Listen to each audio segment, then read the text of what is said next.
Welcome to the Female MSI Club podcast. This is your host, Sarah McCalden, where I interview women from around the globe about their entrepreneurial journeys, from money to mindset and everything in between. There is always so much to talk about. Thank you for listening and enjoy. Hi everybody, welcome to the Female MSI podcast. It's Sarah McCalden here. Today with Jenifer Madson. I met Jenifer on the phone actually a couple of years ago. I reached out to her because she was a successful female entrepreneur. Actually, that is exactly why I reached out to you, because I thought that it would be amazing to work with you.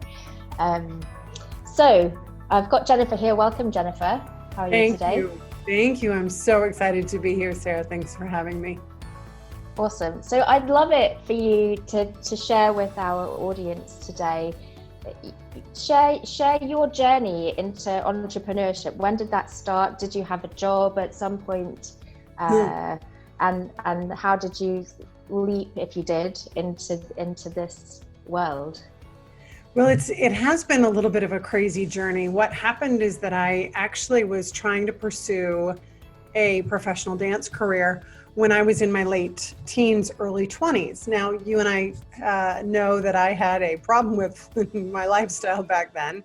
I was an alcoholic and, lots of things that blew that up. And so when I went back to college in 85, I was 23, almost 24, and I went back to college to get a degree, to try and put my life back together. But coming out of college, I didn't really know exactly what to do, except that I had a dean in my journalism school who said, you should really look into sales. You'd be great at that. Because in my broadcast journalism study, I thought, well, maybe I'll be in front of the camera. Maybe I'll produce, what do I do? And he said, the money is in sales. You've got the personality for it. You should go do that.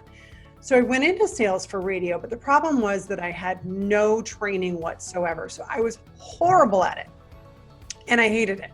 I think I actually went to the movies more than I went prospecting on the streets to sell air. And after about 6 months, I went to a friend of mine and I said, I'm really freaking horrible at this sales thing. And I don't know what I'm going to do because my degree is not that special. Mm-hmm. And he said, I have a friend who's in the dating service industry. Now, this was 89, right? So the internet existed, but Al Gore was probably the only one with it, right? So it was all membership sales and, not the swipey stuff that we have for dating now. And he said, she's a membership counselor for this dating company. And she's looking for people. You should check that out. And so I did, and I went there. And so my first kind of entrepreneurial, although I wasn't a business owner yet, but my first foray into an environment where I was making money dependent upon my performance, completely performance-based, straight commission, was this dating service. And I would interview people who were coming in looking for love, and we'd take them through the profiling and all that good stuff and sell a membership that was an average of $2,000. And I would make $200 every time that happened.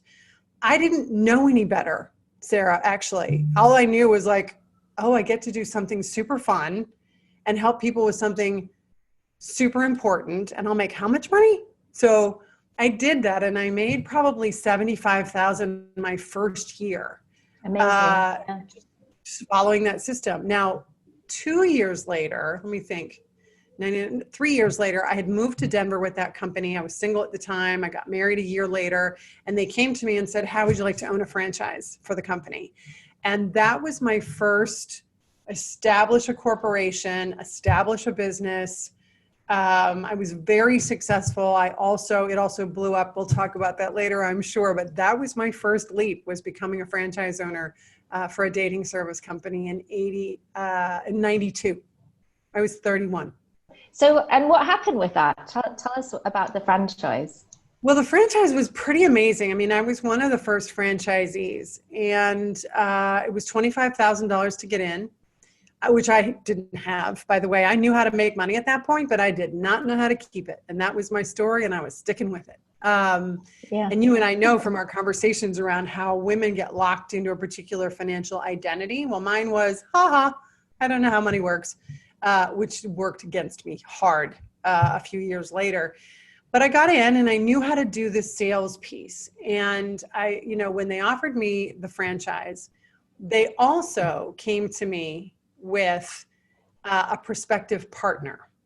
And this guy almost bullied me into letting him have a big majority stake, even though I was going to be the one doing 80, 90 hours a week worth of work. Because at the time I couldn't see how to get the money. And at the time I thought, well, I have to say yes to this partnership or it's never going to happen. But then I just, my gut was like, no, that's not true. And so I went to my mom and I said, Mom, I need to borrow $25,000 for this franchise. And look how successful I've been with the sales piece of it. And she did. She didn't give me the money. She loaned me the money with interest. And I paid her back inside of a year. And the company was very successful very quickly. I built it to $2 million a year inside of 2 years. I had, inside of 3 or 4 years, I had 3 different locations, 4 when we counted Salt Lake. Unfortunately, what happened with the first business is that I did not learn the financial structure, the billing, the paying of the bills. I trusted everybody in the back of the house, if you will, to handle that. Because I had this story of I can't be bothered, and I wasn't paying close enough attention. So all of these things started happening. Marketing changed. We were doing direct mail. All of those costs went up. The franchisors were up to some shenanigans that got us on national TV, and not in a good way. And it all came together in this perfect storm of crazy, and we lost everything. 6 months later, because the phone stopped ringing over the bad press. We had a very, very high overhead. The money got sucked out. I paid my employees as much as I could, lost the house, lost the business, lost all of my savings, and started over again with a new business. Wow, that's a story right there, isn't it? It was. Yeah. At the time, all I could hang on to was I'm not drunk and I'm not divorced. Those are the 2 good news elements of my day. So you started a new business. So I mean, this links into one of the questions that I was going to ask you. And like how, when you were going through all of that, what were you thinking? That would stop a lot of people in their tracks, right? Just that. Well, yeah, and I can tell you that it stopped me a bit for a little while as well. I mean, when the business blew up and we went through, my now ex-husband, but married at the time, my husband and I went through bankruptcy and foreclosure and lost really literally everything, moved from a 4,000 square foot house into a 900 square foot place with a whole bunch of furniture and not knowing what the hell we were going to do next. It was really, really hard. But he decided, actually, because of the way the mortgage industry was at the time, that it was an easy entry, no barriers to entry to get into mortgages at the time. It kind of fit with his old background in insurance and financial services, like he had a mind for that. I, at the time, was so devastated by the loss of the other business that I continued, like the best I could do at the kind of the transition between the two. I went to work doing some sales training for some franchisees who were still in business for the dating service. And I traveled a little bit and made a little bit of money doing that.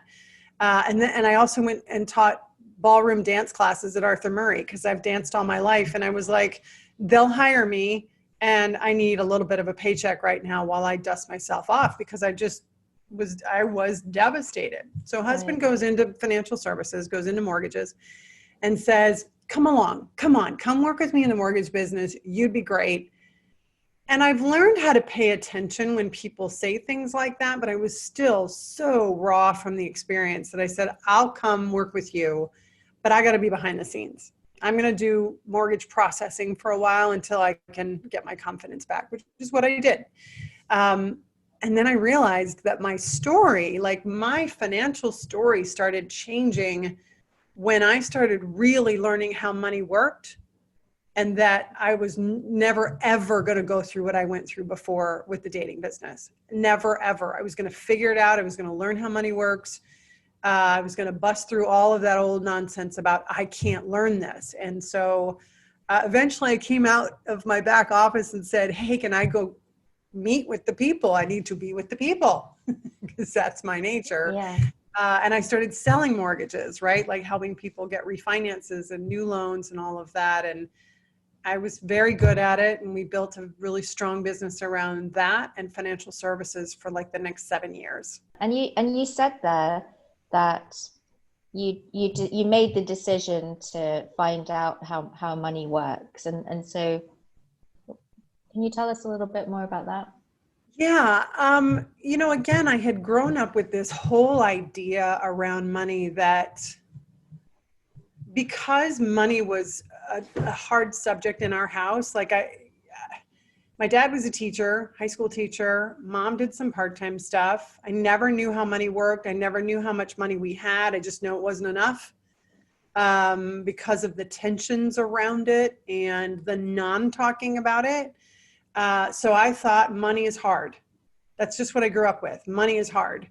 And because I was a creative type, dancer, actress, singer type, I was really enamored with that identity, right? Which didn't jive in my mind as a kid with doing math, frankly. It was kind of a one or the other kind of deal. And as I got into my 20s, before I got sober, like all bets were off. I abused everything, including money. When I got sober, I still didn't know how to, I'll tell you a funny story about that. So when I went back to college, I told you I was 24 and I had just gotten sober, and they used to come around to the dorm rooms, and these credit card companies would show up and offer like a dictionary, a thesaurus, like this box of books for college students if you sign up for credit cards. So I did. I'm like, sure, why not, right? I had a Macy's card. I had maybe a Visa card of something. I don't even remember. So I used to go shopping with this friend of mine who was out of college at this time and was a trust fund kid. She had all of this money and I had a credit card, and we were going and we were trying on these hats. I will never, ever forget this. Trying on these hats. And I'm like, oh my God, this is the most glamorous thing I've ever put on my head. I want this. It was like $300. It's a lot of money now, much less than for a freaking hat. And so I give it to the lady and I'm feeling all kinds of fancy. And she comes back and she says, I'm sorry, your credit card's been declined. And I was like, what do you mean? She said, your credit card's been declined. I said, I don't understand. I didn't know credit cards had limits. I was so clueless at 26 years old. I didn't know credit cards had limits, and I had maxed that bad boy out on all kinds of other things. So that was kind of the deal, and I got myself in so much financial trouble that I said to my dad at one point, I was like, I need some help with this. And he said, you're going to have to find it somewhere else. You're going to have to learn how this works. You're going to have to learn the consequences of not managing your money. So that was the beginning of a little bit of an education. Yeah. But I was still really tied into, I don't know how all of this works. I don't know how investments work. I don't know which ones to pick. And so I won't pick any at all.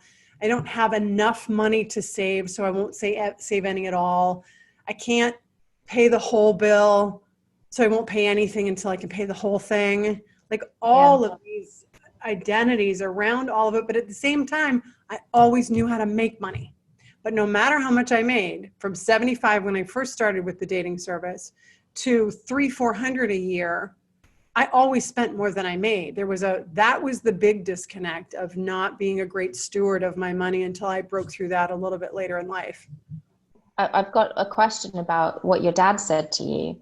Do you think that, maybe at the time, how did you feel at the time? Oh, I was pissed. Yeah, I bet. But do you think like that was like a blessing in disguise, right? Because it forced you to like find out for yourself, right?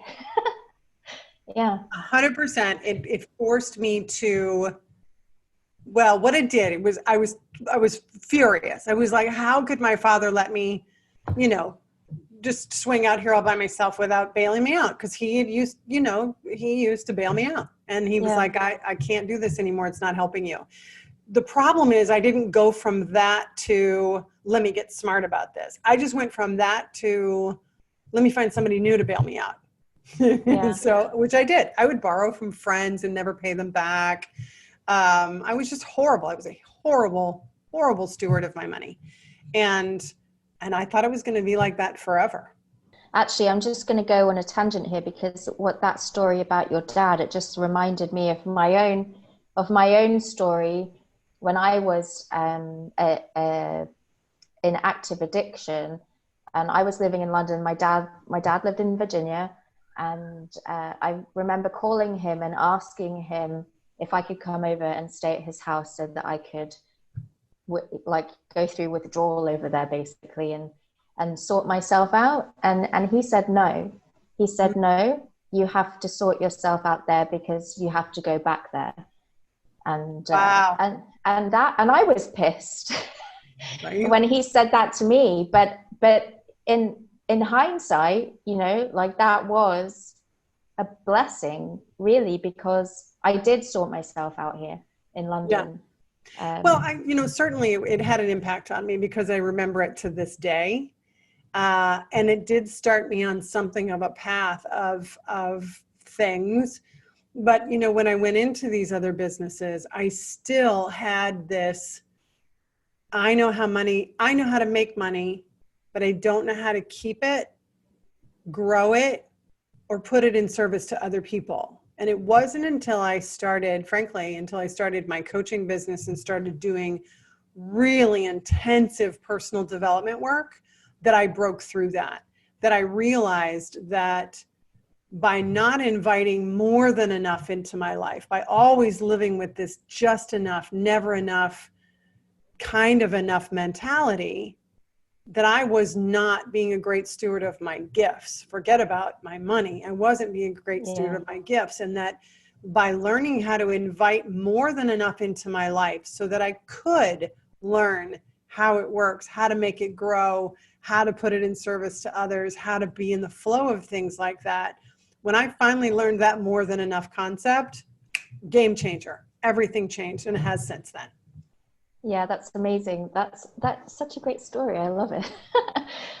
So I've got a question just about multiple sources of income for you, and why, as a woman, do you think it's important for women to create multiple sources of income? Let's just imagine that there are some people on this listening who don't even know what multiple sources of income are.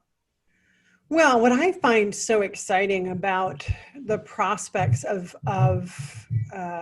income in the world is that they're really unlimited. So, for instance, if someone decides to get into a network marketing organization, whatever anybody else has to say about that business model, it's a business model. It is a business model. Whether or not it's for someone is up for them to decide, because what I know about that, as I know about other business structures, is that if you treat it like a business, it will pay you like one. If you treat it like a business, as in understand your budget, understand what the marketing process is, what sales is all about, business systems, which include paying you from the beginning, then it'll pay you like a business, right? I mean, it's all work. It's all something that needs to be done. But the multiple sources of income, can, especially with technology, can really look like anything. It can look like anything. In my business, yesterday, I had orders for a book that I wrote in 2012 that still sells. I had people join my Badass Babes Over 50 membership group that just started this summer. I enrolled a new client in private coaching. I have a proposal for a corporation. Like, that's 4 different sources of income. Amazing. Yeah. This week, right? Yeah. And again, it's unlimited. You can do affiliate. You can do so many things. And so why not look into those things? I think actually it's a really great post-it party, if you will, to be able to write down all the potential ways that you could make income. And if you don't know, then, Sarah's the one to ask. So another question for you about women. Who are the women who have inspired you the most in your life?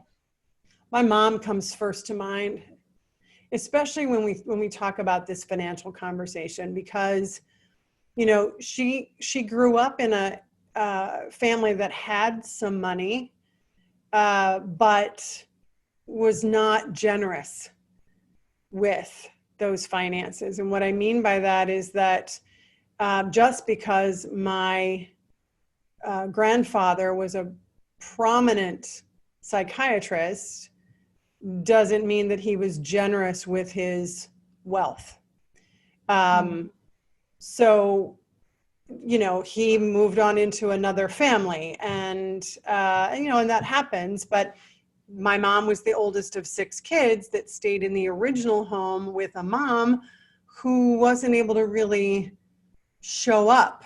So my mom got mature, grew up fast, early, young, in running a household and making sure people got where they needed to go. And she did the same thing with us. By the time my mom was 27, she had 4 children. The eldest of us is mentally handicapped. So mom was running the house, running the budget. We always had a roof over our heads. We always had food on the table. Somehow I made it to all of the dance stuff that I was intent on. The boys made it to baseball, you know what I mean?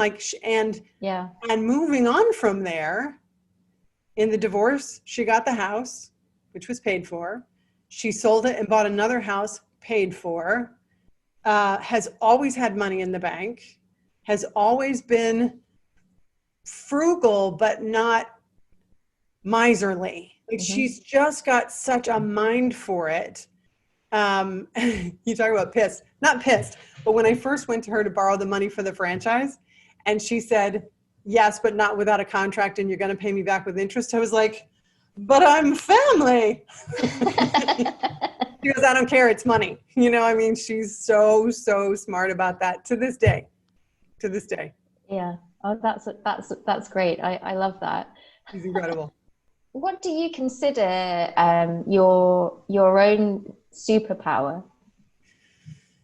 My superpower is my ability to see the gap for people between where they are and where they want to be. And we hear that phrase a lot in coaching circles, that is essentially what coaches do is help you close that gap.